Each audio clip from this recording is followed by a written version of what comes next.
अस्सलामुअलैकुम नाजरीन, मैं हूं नाइला भट्टी और आप देख रहे हैं ताज 92 न्यूज़। नजर डालते हैं आज की अहम खबरों पर।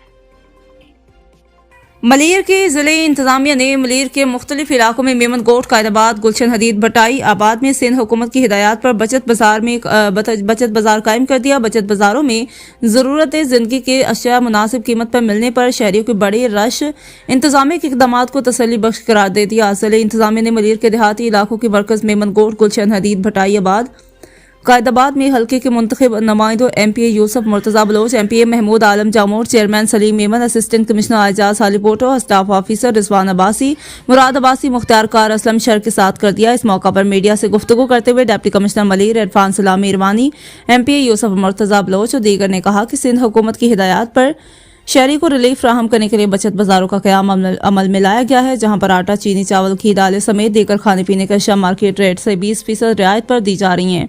मियारी और मुनासिब कीमत पर अशिया खरीदने के लिए पहले दिन से ज्यादा तादाद में बचत बाजारों का रुख कर रहे हैं। हमारी कोशिश है कि मलीर के शहरियों को मियारी अशिया मुनासिब कीमत पर फ्राहमी को यकीनी बनाएं। उन्होंने कहा कि बचत बाजारों में मुर्गी, गोश्त, सब्जी, फ्रूट, दीगर अशिया की भी तरसील का अमल किया गया है। उन्होंने अवाम से अपील की कि आम मार्केट से महंगी अशिया खरीदने की बजाय सिंध की जानिब से रिलीफ फ्राहम करने वाले बचत बाजारों का रुख करें। देखिए, सिंध हुकूमत के अहकामात की बुनियाद पे मलीर में 4 जगहों पे बचत बाज़ार इस्टेब्लिश किए गए। एक कायदाबाद पे, गुलशन हदीद में, एक मेमन गोट और एक भटाई आबाद में। अभी हम मेमन गोट के बचत बाज़ार में मौजूद हैं। बेसिकली मकसद ये था कि जो ज़रूरी जो अशिया हैं जो रमज़ान में हम ज़ेर इस्तेमाल लेके आते हैं, गवर्नमेंट की तरफ से ये डायरेक्शंस थी कि उनको हम सस्ते दामों, यानी जो गवर्नमेंट के नोटिफाइड रेट्स हैं, जो कमर्शियल कराची के जो रेट्स हैं, उन रेट्स पे उन चीज़ों को हम यहाँ पे सेल आउट करें।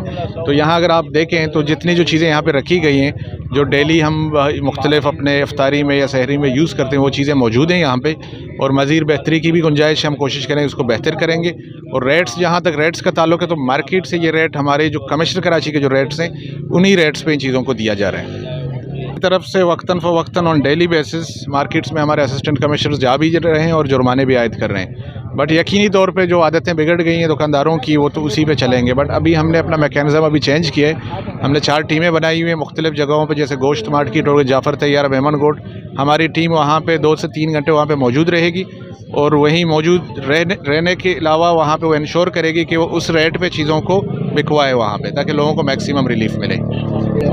देखिए, हमारे जो कंट्रोल रूम के नंबर वगैरह मौजूद हैं। अभी मुख्तलिफ, जैसे आप देख लेंगे, यहाँ पे टेंट्स लगाए गए हैं और बचत बाज़ार में, तो यहाँ भी आके अपनी शिकायत दर्ज कर सकते हैं, क्योंकि साथ ही मार्केट और यहाँ आके अपनी शिकायत दर्ज कर सकते हैं। अगर वो हमें बताएंगे तो देर इन दिन इंशाल्लाह ताला जो हमारी इंतज़ामिया वो एक्शन लेगी और उनको जो भी सज़ाएं होंगी देंगे इंशाल्लाह। अल्हम्दुलिल्लाह, अॼु असांजो पहिरियों ॾींहुं हुयो ऐं इंशाल्लाह ताला सुभाणे खां अञा हिनखे वधीक एक्टिवेट कंदासीं। ऐं तव्हां पाण ॾिठो 100 खां मथे अॼु जेके आहिनि से माण्हू हिते वीचारा ग़रीब ॻोठाणा इर्द गिर्द जा जेके पसगिरदा या माण्हू हुआ उहे आया ऐं उन्हनि काफ़ी सारो आइटम्स जेके आहिनि असां वटां घी, खंडु जेको बि आहे ऐं रोज़मर्रा जूं जेके बि शयूं आहिनि, मसाला वग़ैरह, उहे परचेज़ कया अथनि। ऐं सुभाणे इंशाल्लाह हिते फ्रूट जो ऐं मुर्गी जो बि जेको आहे सो स्टॉल हणाईंदासीं, जेको गवर्नमेंट जे उन रेट, छाकाणि जो कुझु शिकायतूं जी थियनि थियूं त हिते बि उन्हनि खे आवाम खे सहूलियत जे लाइ हिते सुभाणे खां उहे बि काउंटर हिते जेको आहे सो हणाईंदासीं। बाक़ी पाण ॾिठो रश वग़ैरह जेका आहे सा उहा आहे, माण्हुनि खे काफ़ी बेनिफिट मिले थो। सिंध गवर्नमेंट खे दुआऊं कनि था पिया ऐं इंशाल्लाह शहर ॾिसो काफ़ी ही वेझी असांजी लॻल आहे शहर खां ऐं तक़रीबन थोरे डिस्टेंस ते आहे। ऐं इहो ई पैगाम आहे त अचनि हिते। जेकॾहिं कंहिं क़िस्म जी का बि कोताही आहे या का कमी बेशी आहे त उन जे लाइ असांखे ॿुधाइनि। असांजो उन्हनि सां ताउन हर वक़्तु आहे। जीअं शहरनि सां ऑलरेडी आहे असांजो शहर में जेको सामान जेको आहे शइ खुर्द जेके वधीक क़ीमतुनि ते जेके वठनि था, इंशाल्लाह ताला हिते बि जेको आहे सो मिलंदो ऐं डिसिप्लिन सां हिते असां ॾियूं था पिया। कंटिन्यू हले थी पई, कंटिन्यू कार्रवाई बि उहा बि हलंदी रहंदी। जीअं खीर आहे, ॾही आहे या ॿियूं जेके आहिनि पकोड़ा, समोसा आहिनि, उन्हनि में त काफ़ी फ़र्क़ु अची वियो आहे ऐं उहे नॉर्मल रेट ते अची विया आहिनि। बाक़ी कुझु में अञा शिकायत आहे, जीअं मुर्गीअ जे हवाले सां आहियूं, उहे वरी हितां फारिग थी वरी शाम जो असां वरी होॾे मार्केट में वेंदा आहियूं। इनशा बिल्कुलु थिए पियो थो। असांखे जेके आहिनि से तमामु सख़्ती सां मथां कमिश्नर साहिब खां हिदायतूं मिलियल आहिनि ऐं असां उन्हनि ते जेको आहे सो कोशिशि कयूं था त वधि खां वधि। कल्ह असां मुंहिंजो मुख़्तियार कार पाण 2 होटल सील कया आहिनि ऐं हाणे जेकॾहिं को खुलियल हूंदो त उनखे बि जेको आहे सो बख़्श न कयो वेंदो। 5 बजे खां पोइ हर कंहिंखे इजाज़त आहे समोसनि पकोड़नि वारनि खे या होटल वारनि खे पंहिंजी तयारी व्यारी कंदा आहिनि, उनजे सिलसिले में जीअं सिंध गवर्नमेंट जे तरफ़ां बहितरीनु इक़दाम है बचत बाज़ार जो ऐं हिते आम बाज़ार खां घटि रेट में शयूं दस्तियाब आहिनि। जेकी बि चीज़ वठण जी हिते ईंदा आहियूं, अटो थियो, घी थियो, चणा थिया या शरबत थियो, ई कुझु आइटम्स अञा हींअर आंदा आहिनि ऐं कुझु आइटम्स अञा वधाईंदा। असां DC साहिब सां इहा ॻाल्हि कई आहे कि जेकी बि ज़रूरियात ज़िंदगी आहिनि नॉर्मल जेकी आम माण्हू जे इस्तेमाल जी चीज़ूं उहे सभु हिते मौजूदु हुजनि ऐं बाज़ार खां घटि रेट में हूंदियूं त हीअ आवाम जे लाइ रिलीफ है। सिंध गवर्नमेंट पूरे सिंध में बचत बाज़ार जा कैंप लॻाया आहिनि ऐं इंशाअल्लाह उते आवाम खे रिलीफ मिलंदो। हिन ॾिसो पूरे ज़िले जो को हिकिड़ो इंचार्ज मुक़ररु ई कोन कयो सिंध गवर्नमेंट हर कैंप जो अलॻि अलॻि इंचार्ज मुक़ररु कयो ऐं जीअं त मेमन ॻोठ जो इंचार्ज आऊं आहियां। जेका बि कंप्लेन हूंदी हिते मुंहिंजो तक बि आहे, कुदरती ज़्यादातर माण्हुनि जे तक खां ॿाहिरि रखियो हुयो मगर मूंखे मुंहिंजे तक जो ॾिनो ऐं हिते तक़रीबन हर माण्हू सां राब्तो बि आहे, सुञाणनि बि था चङी तरह। को कंप्लेन हूंदी त मूंसां गॾु चेयरमैन आहिनि, काउंसलर बीठा आहिनि, सभु हिते जा लोकल ई आहिनि। अगरि का बि कंप्लेन हूंदी त असां लाइ डायरेक्टली कंप्लेन ईंदी ऐं इंशाअल्लाह उन ते एक्शन बि हूंदो। अवां बि हिते जा रहायशो अवां बि ॾिसंदा, को कंप्लेन ईंदी त एक्शन लाज़मी वठिबो हिते।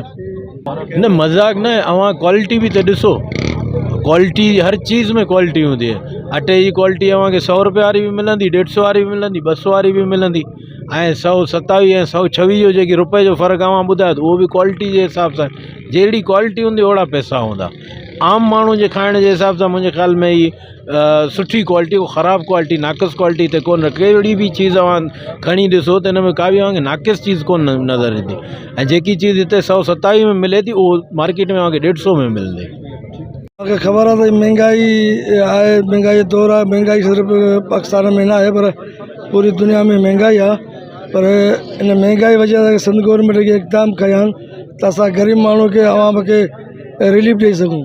सो इन वजह सां इहे स्टॉल लॻाया विया आहिनि बचत बाज़ार जा, जिते केरु किले तां 20 रुपए जो आहे, किथे 30 रुपए जो आहे, किथे 40 रुपए जो फ़र्क़ु आहे, किथे 100 रुपए फ़र्क़ु आहे। मुख़्तलिफ़ क़िस्म में पूरी सिंध में स्टॉल लॻाया विया आहिनि। हींअर असीं बीठा आहियूं डिस्ट्रिक्ट मलीर जो, जेको असां वटि DC साहिब बि मौजूदु आहे, AC साहिब बि मौजूदु आहे, MP बि मौजूदु आहे ऐं आउं बि मौजूदु आहियां। त हिते असां सभु चेकअप कयो आहे त माण्हुनि खे सहूलियत फ़ाइदो थी सघे थो, नथो थी सघे।